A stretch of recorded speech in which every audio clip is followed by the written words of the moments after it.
Olá para você que me vê agora, seja bem-vinda e bem-vindo a mais um FDC Legacy Talks. Eu sou Tomás Castilho e hoje eu tenho o prazer de receber a Maitê Leite, que é vice-presidente institucional do Santander Brasil. Tudo bom, Maitê? Como é que você está? Tudo bem, obrigada, Tomás. Estou muito feliz de estar aqui, muito obrigada pelo convite da Fundação. Para mim é um privilégio poder conversar com você e te conhecer hoje. O privilégio é nosso poder te ouvir, Maitê. E a gente sempre começa pedindo para que o nosso entrevistado e entrevistada fale quem é a pessoa com quem eu tenho o prazer de falar. Então vamos dar tridimensionalidade a você, Maitê Leite.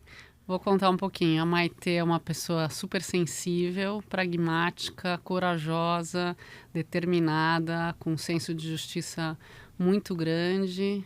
É uma pessoa idealista, uma pessoa afiliativa. Então essas são as características da minha personalidade. Ao mesmo tempo eu sou uma pessoa que gosto muito da natureza, gosto muito de ver todas as manifestações do humano, arquitetura, culinária, religião, história. Então entender como que a dinâmica das sociedades funcionam. Eu sou a caçula de uma família mineira paulista de 6 irmãos, casada com o número 3 de uma família de 7 irmãos do interior de São Paulo. A gente está juntos há quase 40 anos e é uma relação muito identificada. Nós somos muito diferentes, ao mesmo tempo temos muitos temas em comum. Então, uma unidade familiar muito feliz, que participa muito da minha vida e eu também participo muito da vida do Gustavo, meu marido. Então, ali é um elemento bem bacana também da minha vida. E estou completando agora 40 anos de mercado financeiro, então completando um ciclo importante. Sou uma profissional do mercado financeiro que tem uma ênfase em transformação, execução. Já trabalhei em algumas instituições diferentes, todas elas estrangeiras. Já trabalhei no Brasil e 8 anos fora do Brasil. Muito bom. E Maitê, você, pensando na sua carreira, a gente tem aqui que você começou como estagiária do Citi e hoje você ocupa uma posição de grande impacto no Santander, que também é uma instituição extremamente relevante. Eu queria muito que você, obviamente que a gente não vai ter aí 20 minutos para falar de 20 anos de carreira, né? Mas eu queria muito que você falasse um pouco como é que foi esse arco de desenvolvimento seu, como é que você construiu, né? Como é que foi essa experiência de se construir essa carreira como no setor financeiro? Então, eu acho que eu divido em 4 ciclos, né, que representam bem essas 4 décadas. Eu tive um primeiro ciclo de aprendizado, que foi o Citi, a melhor escola, a melhor estrutura de formação, com frameworks bem definidos de risco, de produto, de processo, a melhor referência de liderança sênior, que ajudava a formar os novos talentos e as novas gerações. Foi, enfim, aonde eu aprendi a trabalhar bem e a fazer bem feito. Então, o Citi não poderia ter escolhido uma melhor forma de começar a minha carreira. Tinha muito orgulho de trabalhar lá e o meu movimento de saída ali foi talvez o movimento mais difícil que eu tive em todos os movimentos que eu fiz. Depois eu fui para o ABN Real, já depois da fusão dessas 2 companhias, e foi ali um movimento de expansão.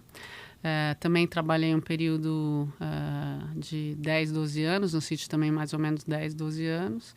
E o ABN me trouxe outras dimensões, né? Eu tive papéis locais, regionais e globais, então eu tive essa evolução de dimensões. Foi a organização que me ensinou o valor da liderança, não só na minha própria formação, como também na formação de outros líderes.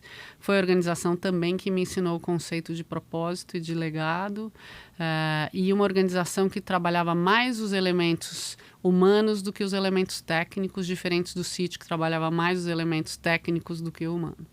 Então, essa combinação ABN-Citi, nessa primeira fase dos primeiros 20 e poucos anos, foi bem interessante, bem complementar. Daí eu vim de volta para o Deutsche. Deutsche foi talvez a consolidação dessa carreira, mais 10 anos. E o Deutsche foi a gestão da complexidade, né, onde eu tive desafios mais complexos de fato, onde a gente teve que fazer um movimento importante de expansão, seguido de um movimento importante de contração. Foi uma organização mais sofisticada que eu já trabalhei do ponto de vista técnico, qualidade dos profissionais, como que os desafios aconteciam, como que a relação entre as pessoas também acontecia. Então ali talvez é o ambiente que eu me senti mais consolidada, foi onde eu também me tornei CEO e que me deu um papel institucional que eu ainda não tinha ocupado. Uhum. E daí o Santander chegou já no final, né, de uma carreira madura e está sendo a experiência da desconstrução. Estou lá há 4 anos, estou terminando um ciclo. O Santander, para mim, questionou muitos dos conceitos que eu entendia como conceitos definitivos. Estou vendo uma operação com escala, uma operação que tem um compromisso com o Brasil que eu nunca tinha visto, uma operação que mostra também o Brasil que dá certo.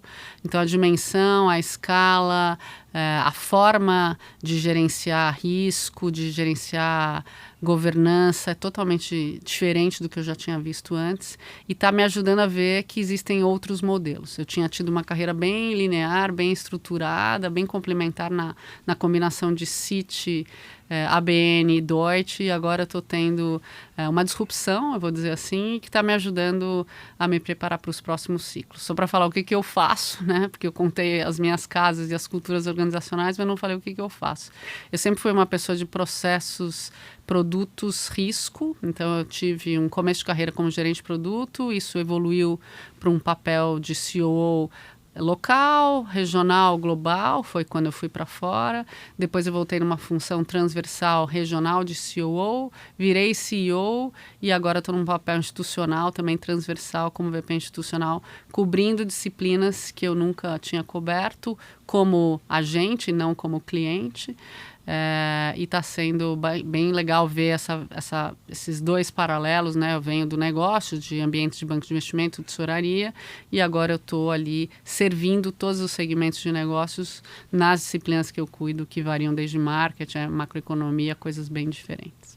Muito legal isso, porque durante a sua fala foi me dando fui tentando pensar numa palavra que pudesse traduzir um pouco dessa sua trajetória e me vem assim uma ideia de alguém que precisou, de certa maneira, também trabalhar adaptações a novos ambientes, né? Por mais que seja o mesmo setor, mercado financeiro, você está lidando com novas culturas, com novas mentalidades de liderança, você trabalhou fora do país, então a gente está pensando também em outras culturas que envolvem caráter humano, nossas relações com outras pessoas, com outros ambientes, né? Me veio Darwin na cabeça, de que você precisou, de certa maneira, evoluir certos pontos, se adaptar a ambientes para conseguir também prosperar e trazer a sua melhor versão como profissional, né? Eu queria saber como é que você se preparou para essas transições, né? Porque, querendo ou não, a gente sai de um ambiente, como você disse, ao sair do Citi, né? Às vezes você sente, de fato, tem um certo desconforto de você sair de um lugar e ir para o outro e começar uma nova jornada corporativa, né? Como é que você se preparou nesses momentos de transição? Então, acho que eu levei um tempo para tomar consciência desse processo, né? Como eu comentei, o Citi foi a primeira ruptura e talvez naquele momento eu não tivesse essa consciência. E depois eu tomei gosto pela mudança. Eu sou uma pessoa inquieta, eu sou uma pessoa que está sempre buscando algo novo e buscando momentos de transformação. Então, eu não sou uma pessoa do dia a dia, do business as usual. Eu sou uma pessoa que gosta de situações de mudança. Então, para mim, o ganho da consciência que ele aconteceu, talvez numa fase intermediária da minha carreira, me deu muita confiança e a partir dali eu consegui me preparar para essas buscas de novas oportunidades, me preparar para o processo de seleção de novas oportunidades dentro ou fora das organizações que eu trabalhava e para o processo de adaptação. Então, eu criei uma metodologia que começou de uma forma intuitiva e que hoje vamos dizer, virou um método meu de como que eu me preparo. Eu sou uma pessoa que investe muito na preparação, então eu sou super estudiosa, eu sou profunda, eu busco todos os recursos possíveis para completar a minha tese de mudança. Então eu vou atrás de um repertório de outras pessoas, de conteúdo, de conexões que vão me ajudar a entender se aquele movimento faz sentido e, se fizer, me ajudar na preparação das entrevistas, no meu pitch e depois, se tudo der certo, na minha adaptação, né? Então eu sigo um método bem estruturado, planejado, como se fosse uma gestão de um projeto. Isso me acompanha, eu diria, de, sei lá, 40% da minha carreira para agora, e ele vem sendo refinado para cada movimento. Os movimentos são mais complexos e todos os aprendizados que eu levo com isso, eu retroalimento nessa minha metodologia interna e tem funcionado bem, né? Uma coisa que me dá confiança e me dá mais segurança e faz com que eu tenha mais chance de ter sucesso nessas movimentações. Legal, e até aproveitando o que você dividiu isso com a gente, né? Você desenvolveu um método pessoal.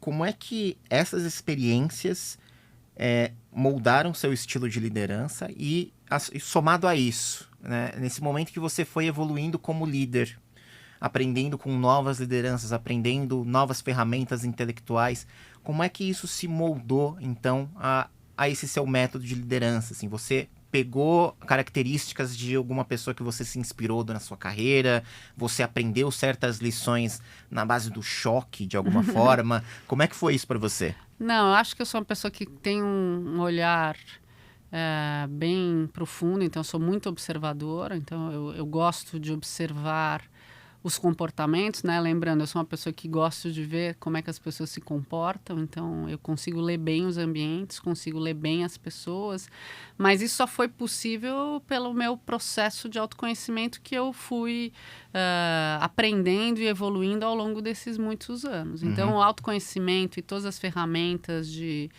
assessment, de personalidade, de performance, né, mesmo aspectos mais psicológicos, mais emocionais, mais espirituais. Então, eu fui compondo tudo isso para entender como eu funcionava e como os outros ao meu redor e o ambiente funcionavam. Então, ao conseguir ler e registrar essas dinâmicas organizacionais e interpessoais, Sim. isso foi me dando uma capacidade de precisão maior para acertar a forma de abordagem, a estratégia, como, vamos dizer, agregar, inspirar, engajar.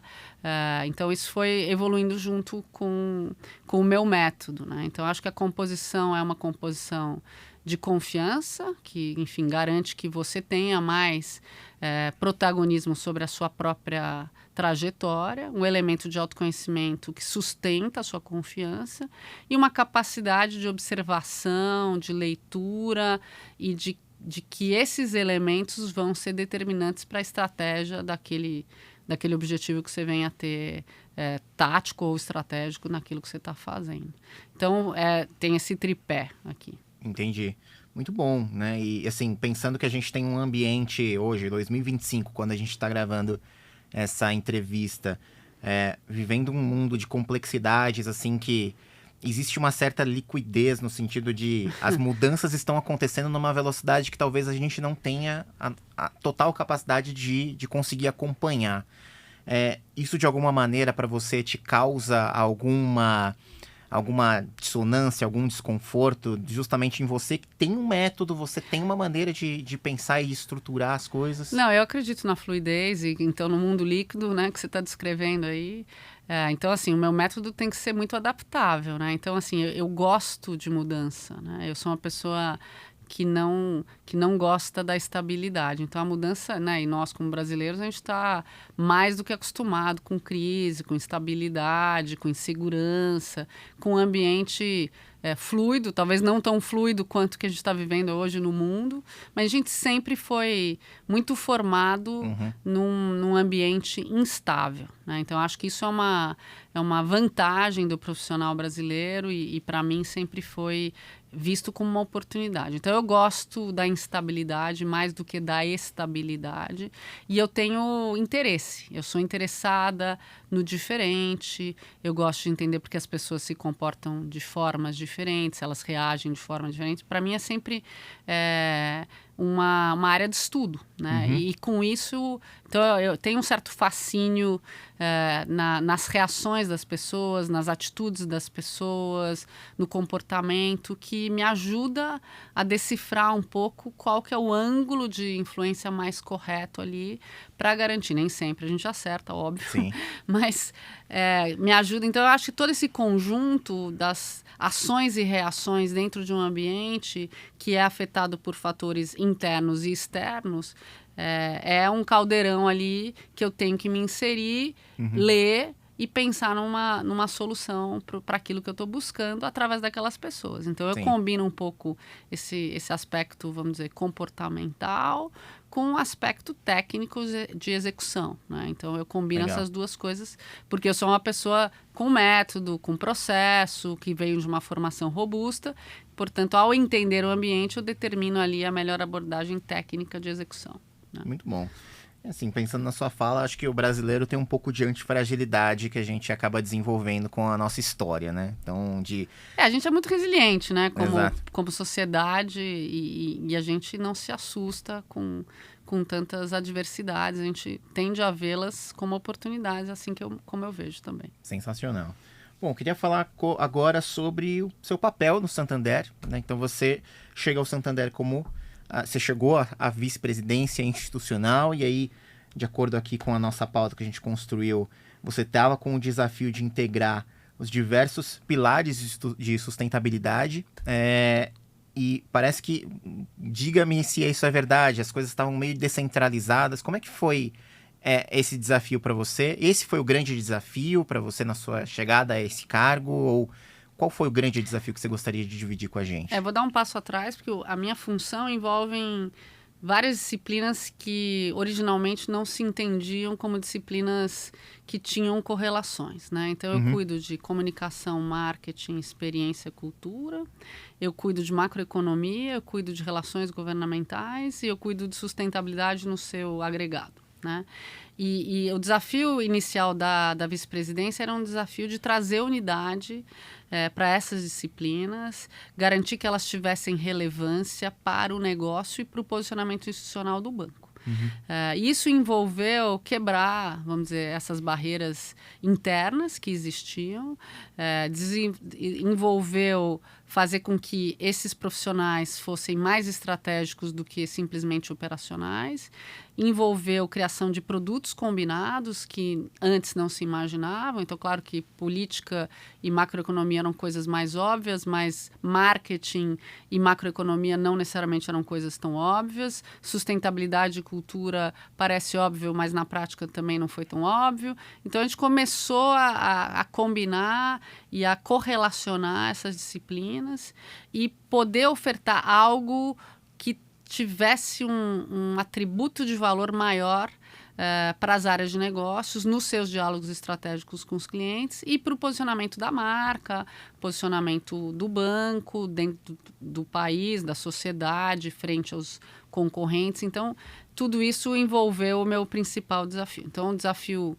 ampliado é esse, e o desafio de sustentabilidade foi um substrato dessa situação. Então, sustentabilidade, só para elaborar aqui, é uma função, uma área que o banco, nas suas várias entidades agregadas, tanto Real quanto Santander, tinham como elemento de distinção, como um elemento de pioneirismo. Ambas as organizações foram pioneiras nessas teses, né, há 20, 30 anos atrás, mas que com a evolução dos mercados, da própria discussão de que é sustentabilidade, ESG, negócios de impacto, negócios de propósito, elas foram perdendo significado e dentro da organização essa estrutura estava muito fragmentada, né? Muito fragmentada e sem uma linha condutora clara, sem uma proposta de valor clara, sem uma coesão estratégica.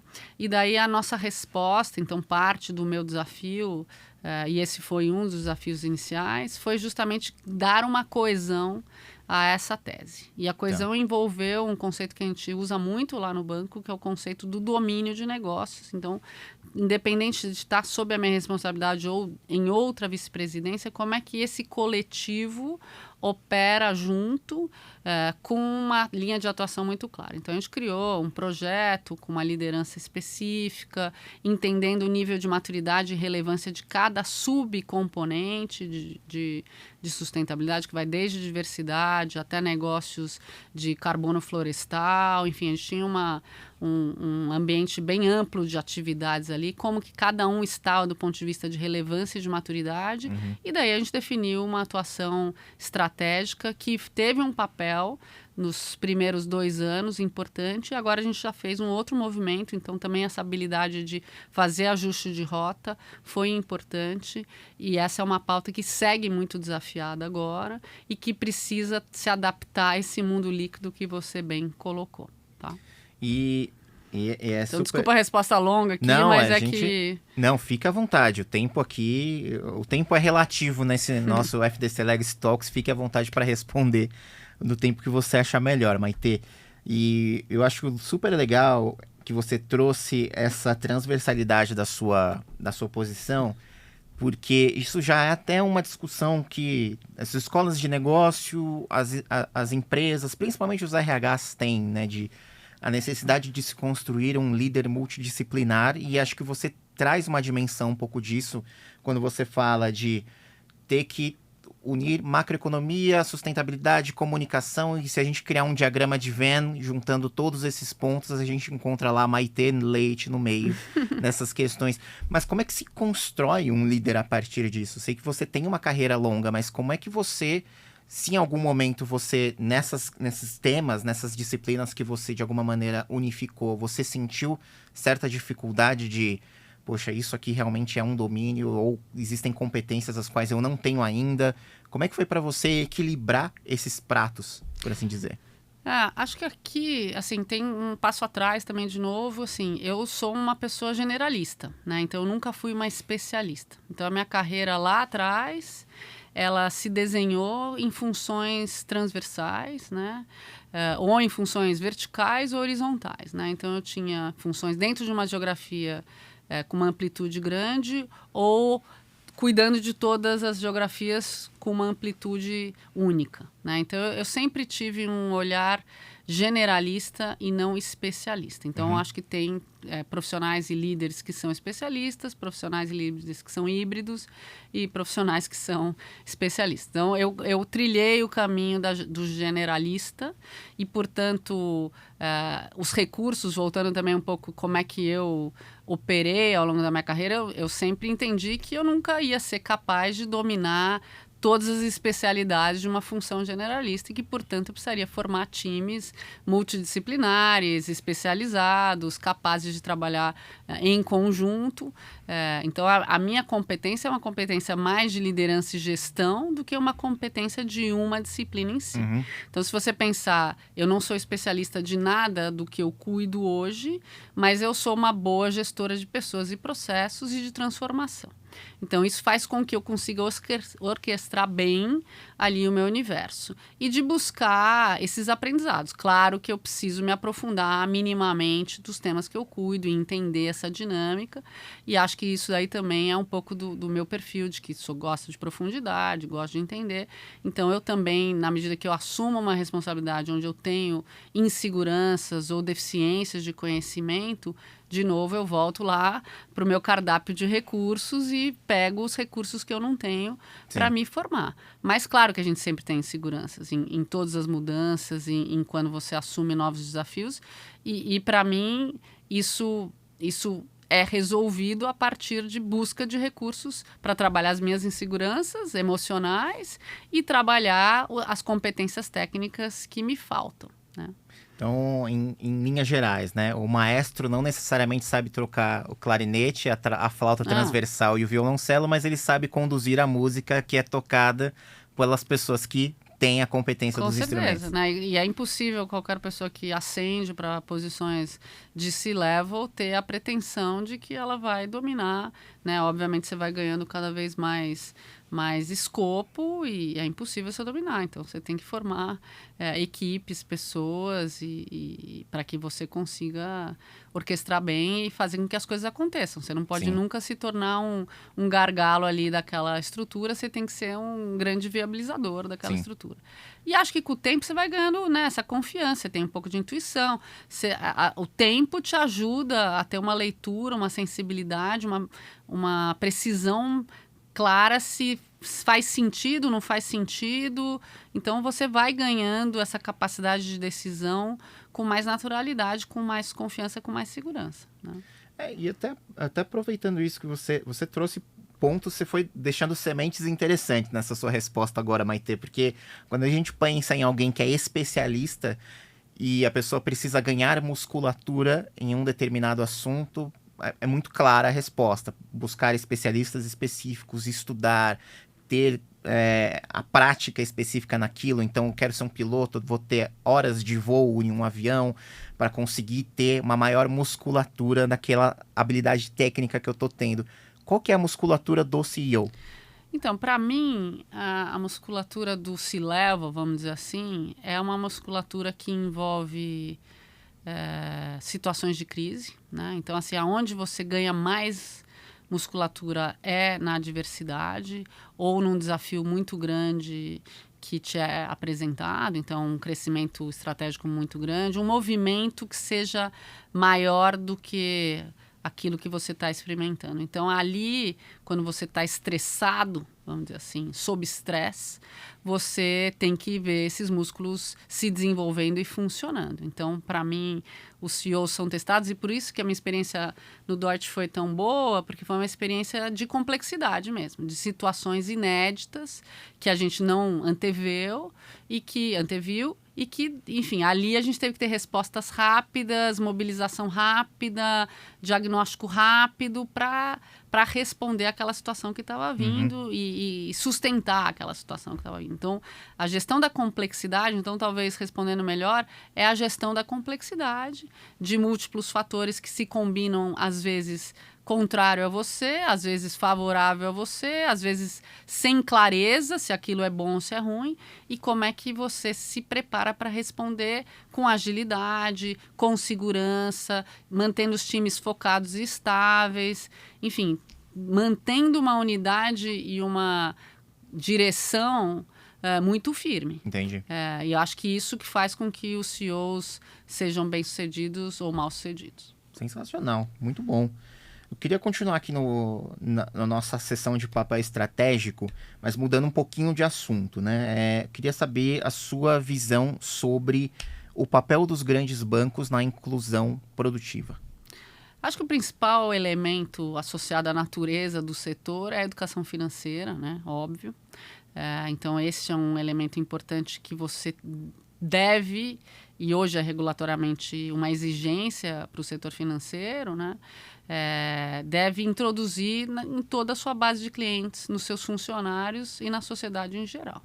E não é simples isso, porque a educação financeira deveria ser desassociado à venda de produtos financeiros, né? Para que ele possa autonomamente, esse indivíduo, essa entidade, possa autonomamente tomar uma decisão que não seja enviesada por um interesse comercial, por exemplo. Então, esse é um papel que tocou num ponto bem sensível do setor e que foi também disruptado por alguns novos membros, né, do setor e que estão atuando de uma forma mais intuitiva, mais lúdica, mais funcional, mais fácil para o cliente navegar, mais transparente muitas vezes. Então, acho que esse elemento da educação financeira, que no nosso país ainda, com juros de 15%, é um elemento que consome de uma forma importante as economias, né, das pessoas que precisam se financiar, precisam fazer isso com muita consciência, com muito entendimento, pessoas que têm recursos têm que saber aproveitar desse excesso de liquidez a seu favor. Então, é uma temática que não é simples e que precisa ser bem melhor dissecada para os clientes e para a sociedade de uma forma geral. Então, esse é um papel óbvio que as instituições financeiras têm como obrigação. E daí, derivado a isso, acho que tem 2 outros papéis importantes, que é o papel da empregabilidade, né? Então, como que você insere e dá condições, acesso, repertório para que clientes, sociedade se insiram no mercado de trabalho, né? E um terceiro papel é o papel do empreendedorismo, que daí sim tem uma conexão direta com o negócio, que é como você apoia empresas e líderes que querem empreender, em todos os graus de sofisticação, do pequeno ao muito grande. Então, acho que essas 3 dimensões, esses 3 Es, educação, empregabilidade e empreendedorismo, está muito conectado à natureza do nosso setor. Sensacional. Um outro ponto que seria interessante a gente falar, fazer uma pergunta que seja, para não passarmos sem comentar a respeito disso, é sobre diversidade e inclusão, né?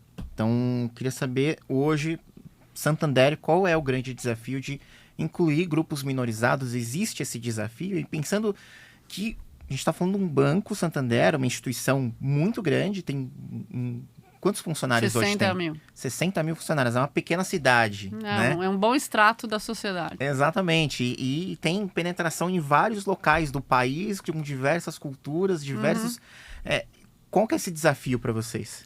Esse desafio está muito associado ao que a gente acabou de falar, né, dos 3 Es, assim, então como é que a gente contribui de volta para que essas pessoas consigam andar autonomamente, sozinhas, com as suas próprias pernas e prosperar, né? Então está muito associado à prosperidade, uma prosperidade que seja sustentável, né? E que não seja muito frágil.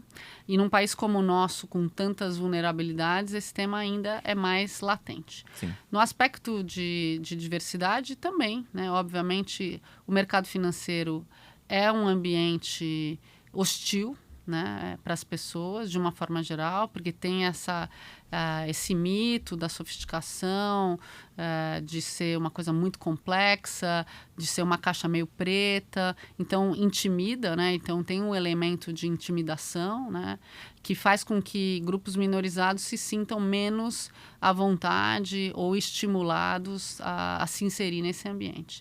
Então, obviamente, esse é um tema muito crítico para nós, faz parte da nossa estratégia, mas não e acho que isso eu vi em todas as organizações que eu trabalhei e isso evoluiu, né, nos últimas décadas, como que a gente enxerga a diversidade e inclusão nesses ambientes, né? Então eu vi essa evolução.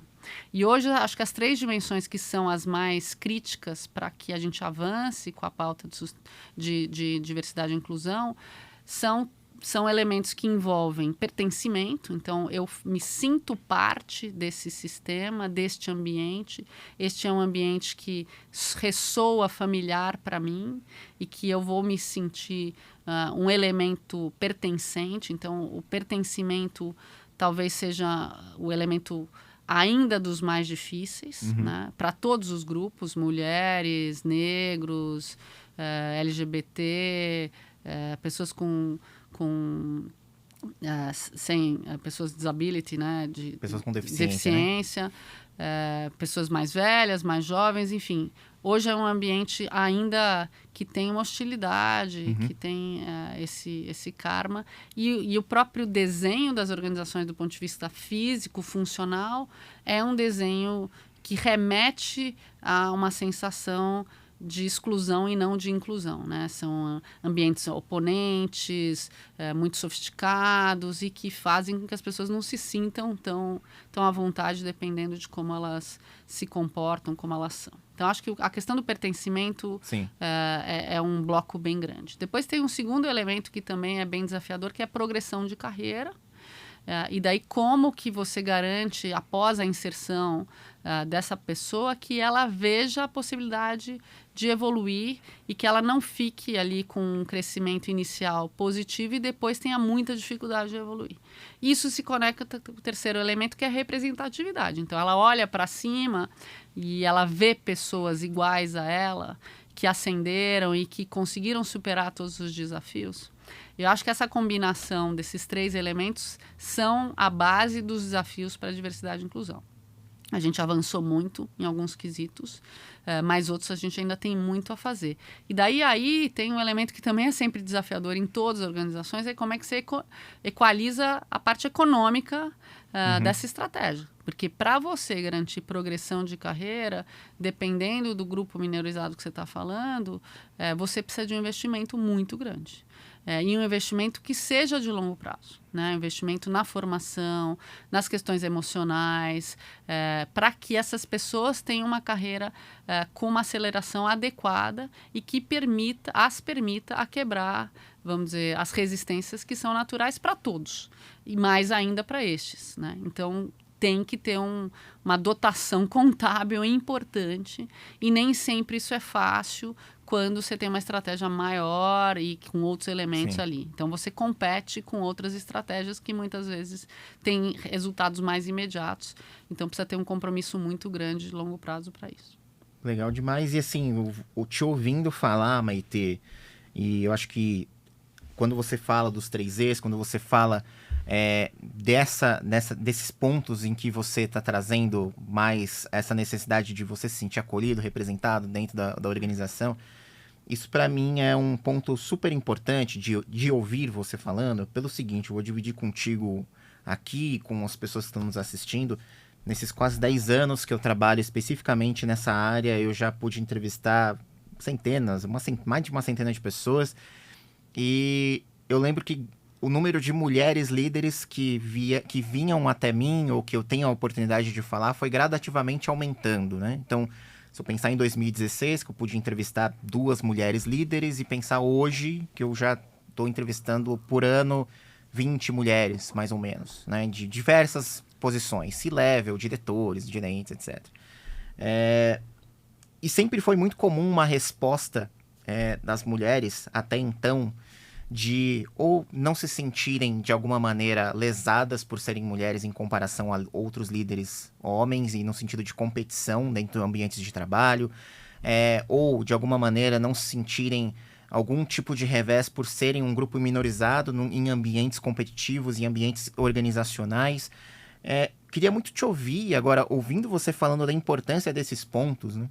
Mostra uma diferença, né? Uma mudança de status quo, pelo menos do meu recorte, de ver a possibilidade de ver líderes mulheres falando da importância especificamente dessas iniciativas. Dentro da sua carreira, você viu alguma mudança nesse sentido? Você, por ser uma líder mulher, em algum momento você sentiu o peso da barreira invisível que muitas vezes é imposta a mulheres que estão progredindo de carreira ou têm a vontade de progredir? Como é que foi para você isso? Olha, eu posso dizer que eu tive alguns elementos que me favoreceram, né? Então, eu venho de uma família matriarcal. Então, a minha mãe é a figura mais forte da minha família. Como eu falei, são 6 filhos, 3 homens, 3 mulheres. E a gente sempre teve no ambiente da nossa casa uma equidade muito grande entre os meninos e as meninas. E a minha mãe sempre estimulou muito as filhas a se tornarem independentes, autônomas. A gente teve sempre muita voz no debate familiar. Então, eu venho desse ambiente, vamos dizer, forte, feminino, que me deu os elementos que eu comentei na abertura aqui, que sou uma pessoa determinada, corajosa, que me deu esse empoderamento, vamos dizer, natural, que veio dessa minha família. Depois disso, o Citi foi um ambiente que era muito de vanguarda. Estamos falando aqui finalzinho da década de 80, começo da década de 90, a gente nem falava de diversidade e inclusão, mas era um ambiente de vanguarda do ponto de vista de um olhar muito qualificado dos profissionais, independentemente de onde eles vinham, né? Se eles eram homens, mulheres, de estratos sociais mais vulneráveis, de outros países. Então, era um ambiente que valorizava os atributos de competência. Certo. Então, que também nos colocava, né, na medida que você conseguia evoluir nos seus elementos de competência, numa luta entre iguais ali, né? Então, isso também me deu uma experiência muito positiva de não sentir nenhum preconceito. Era uma empresa americana, obviamente, que tinha um olhar talvez mais mais avançado do que as empresas, vamos dizer, brasileiras. Na época, a gente, enfim, não tinha tanto esse olhar, mas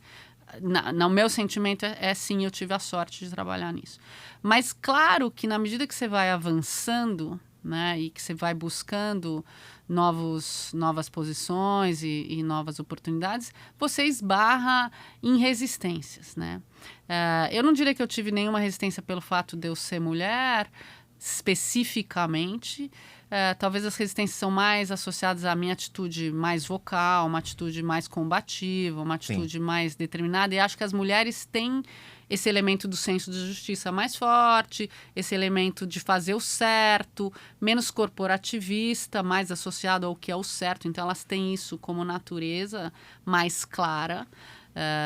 E mais voltada para o bem do coletivo e menos para o bem do individual. Então, esses elementos, claro que na medida que eu fui avançando, foram ficando mais presentes.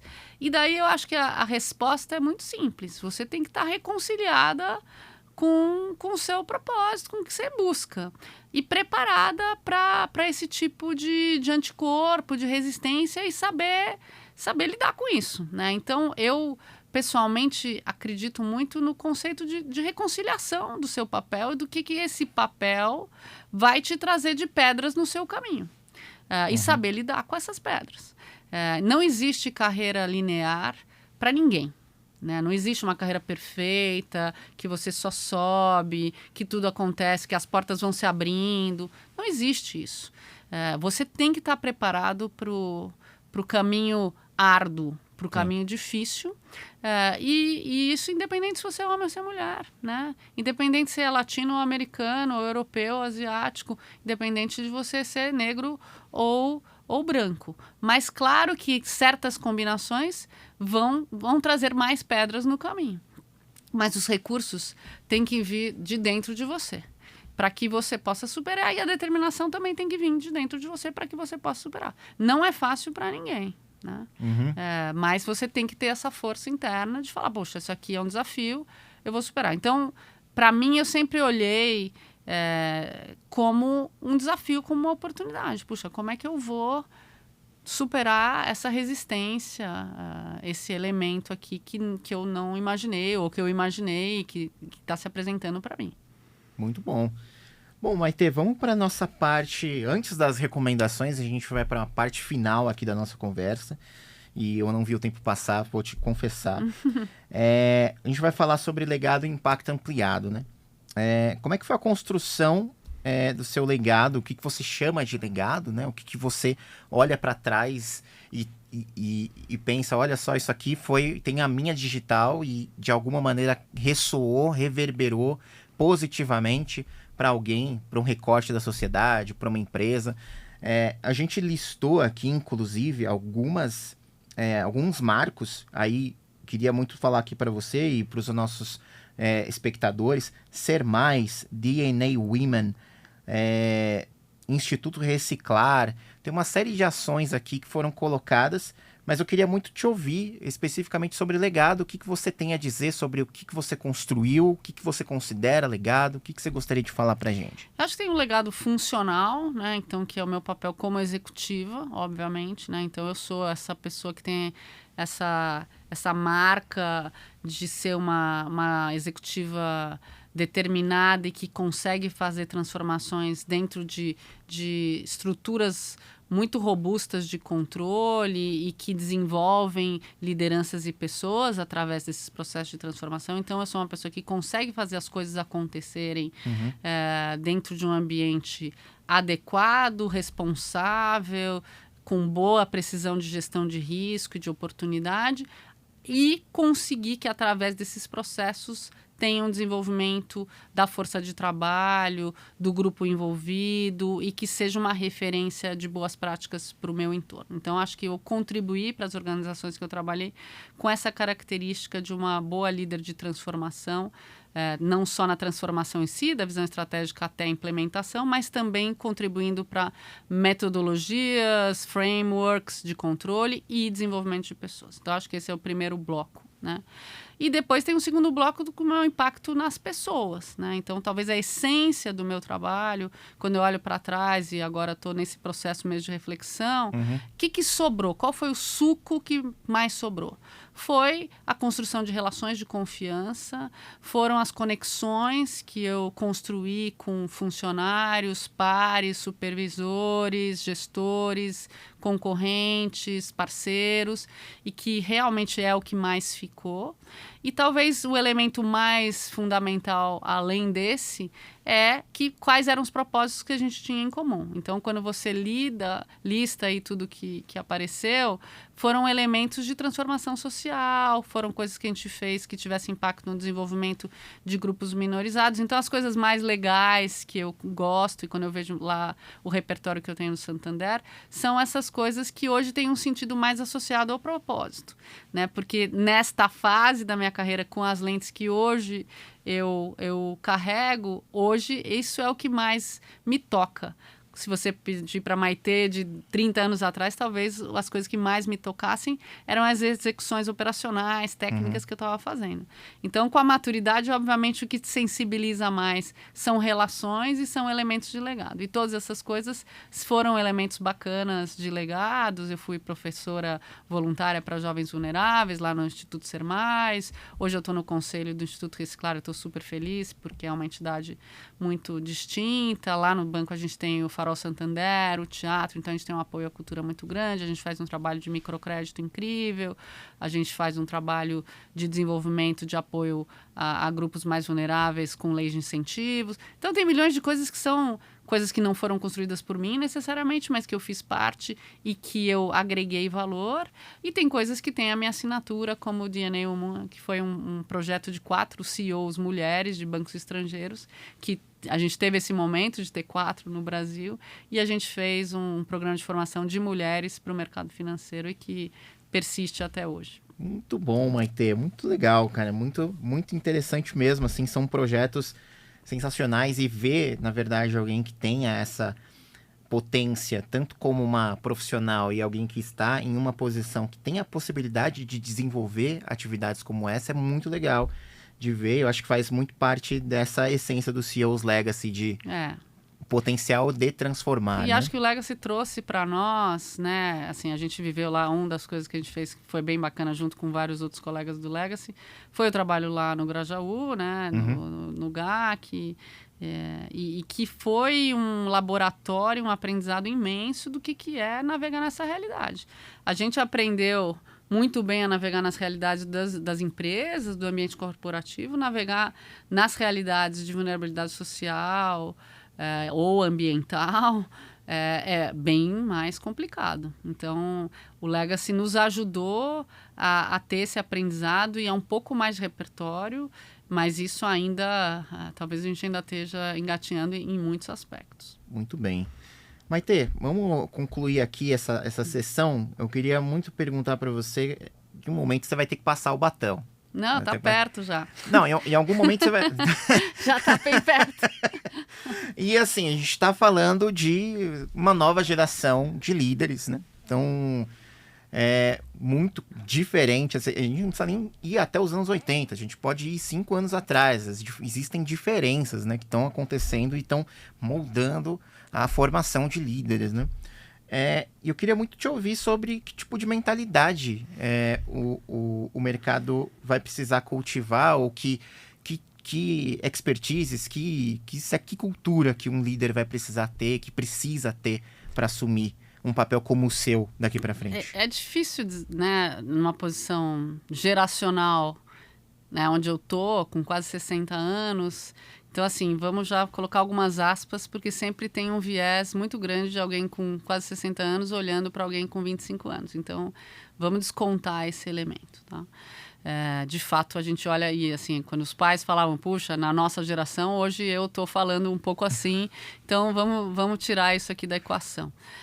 Mas eu acho que tem um elemento muito presente hoje na sociedade, que é a questão da resiliência emocional. Então, como você bem disse, a gente vive num ambiente líquido, fluido, instável, num grau máximo, né? De guerra, de risco nuclear, de inflação, de violência. Diariamente a gente está sujeito a essas situações num país muito desigual, né? E que faz com que essa nova geração precise lidar com isso com firmeza, com força, com determinação. E acho que talvez esse elemento é um elemento importante que foi talvez despriorizado nessa geração. Então, eles não chegam, talvez nós vivemos uma geração com mais dureza, vamos dizer assim, que nos fez chegar com mais preparo para a diversidade. Então, acho que esse é um primeiro bloco. Um segundo bloco, e vou ficar com 2 blocos só, porque acho que é suficiente, é o bloco da profundidade, né? A dinâmica das redes sociais e a dinâmica do mundo instantâneo faz com que todo mundo olhe tudo rapidinho na transversal, só olhe a manchete, nunca se aprofunde em nada, e eu acho que tem uma ausência de profundidade aqui. Então, acho que essa combinação de você ser resiliente emocionalmente preparado para um mundo também novamente hostil e desafiador, combinado com profundidade técnica, emocional, para uma população que hoje tem dificuldade de profundidade, é o que vai determinar o sucesso dessa nova geração para frente. Muito bom, Maite. Eu queria muito te agradecer. Eu tenho 2 perguntas bem rápidas para te fazer, mas queria te agradecer pelo fato de que eu me senti em uma jornada contigo hoje. Parece que você pegou na minha mão e na mão dos ouvintes, dos espectadores e levou a gente para suas experiências. Então, quando a conversa é assim, é uma experiência muito legal de aprendizagem e foi sensacional mesmo. Obrigada. Queria Foi um muito prazer também. Queria te perguntar 2 coisas para a gente finalizar a nossa conversa aqui. Primeira, quais são os aprendizados que te acompanham até hoje? Pensando naquela estagiária do Citi e pensando na executiva de hoje. Acho que são 3 coisas. O elemento da consciência, então de estar sempre se observando, né, de longe, então ter esse olhar de como é que eu tô me sentindo, como é que eu tô me comportando, o que tá bom, o que tá ruim. Então esse olhar do desenvolvimento da consciência, da autoconsciência, o que te dá confiança para a sua trajetória. O segundo elemento, que é, vamos dizer, subsídio para a autoconsciência, que são ferramentas de autoconhecimento. Então isso para mim foi realmente determinante para que eu tivesse sucesso. E o terceiro elemento foi um elemento de buscar recursos. Eu nunca fui... eu sempre fui muito humilde no entendimento do que eu precisava, do que eu tinha, do que eu não tinha. E eu nunca me acanhei de pedir ajuda para qualquer pessoa em qualquer instância da minha carreira. E agora me sinto ainda mais à vontade de fazer isso. Sempre me senti, mas agora mais ainda. Então, acho que essas 3 coisas e saber sustentar, sabe? Acho que você tem que saber sustentar lá o fio desencapado, porque esses elementos é o que trazem a musculatura que a gente conversou aqui. E a última pergunta da nossa conversa, Maite, é a seguinte: que ferramentas mais te marcaram na sua jornada? Aquilo que, de alguma maneira, você levou para esse seu sistema mental que você organiza? Acho que um pouco do que eu acabei de responder, assim, esse suporte, né, essa caixinha de ferramentas aí que combinam profundidade técnica, determinação, autoconhecimento, criar um network de confiança, né, ter esse grupo, essa rede de apoio de parceiros, enfim. Então, um pouco do que a gente falou aqui ao longo são as coisas, e talvez saber não se amedrontar com ondas altas, né? E com situações de dificuldade. Eu sempre vi as situações de dificuldade como um mar de oportunidade, de aprendizado, de ganho de musculatura. Então, assim, eu vejo como que as pessoas reagem, né? Com essa minha capacidade de observação. Para mim, o difícil era estimulante. Sempre foi. Muito bom, Maite. Muito obrigado por ter aceitado o nosso convite, por estar aqui. Você gostou de estar aqui? Adorei. Foi sempre, assim, eu sou uma uma membra da fundação, né? Me sinto muito parte, é um ambiente que é muito emocionalmente afiliado a mim, tenho um carinho imenso e um respeito, admiração, e a fundação me trouxe tantas coisas boas, então um prazer contribuir aqui de alguma forma. O prazer foi nosso de te receber, Maitê, muito obrigado. E muito obrigado a você que nos assistiu até esse momento. Muito obrigado por ter acompanhado essa história. Se você ainda não viu os outros episódios dessa série FDC Legacy Talks, acesse o site do Seja Relevante, sejarelevante.fdc.org.br. Se você preferir, também pode acessar no Spotify. Lá você vai ouvir áudio e ver o vídeo também, ou pode ouvir isso como um podcast no seu agregador favorito. Tá certo? Um grande abraço e até a próxima transmissão. Tchau, tchau. Olá, eu sou o Tomás Castilho, apresentador do FDC Legacy Talks, uma iniciativa do CEOs Legacy composta por líderes empresariais e capitaneada pela Fundação Dom Cabral para a construção de ações relevantes e sustentáveis para a sociedade, empresas e meio ambiente. O FDC Legacy Talks é uma parceria com o Futurum Group, gestora de capital e hub de inovação de atuação global, que conta com estrutura de ponta para empresas, investidores e empreendedores.